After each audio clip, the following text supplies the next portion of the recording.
नमस्कार मित्रांनो, आज आपण बनवणार आहोत झणझणीत खमंग आणि चविष्ट लसूण चटणी.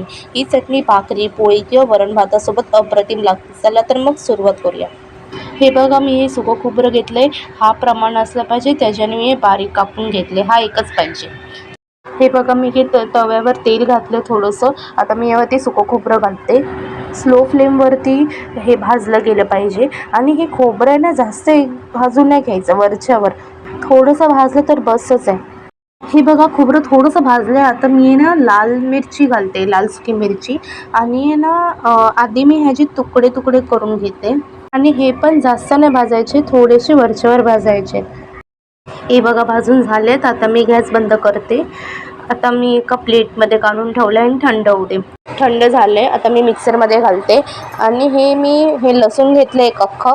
त्याप्रमाणे मी हे एवढे सगळे लसूण मी सोलून घेतले. आता मी ह्यात घालते 1 चमचा काश्मीरी लाल पावडर, चवीनुसार मीठ आणि ग्राइंड करून घेते.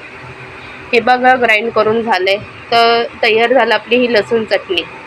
अशा छान छान recipes बघण्यासाठीच Sania's किचनला like share subscribe करा. इतरांनाही शेअर करा ही रेसिपी. चला भेटू पुढच्या रेसिपीला. बाय.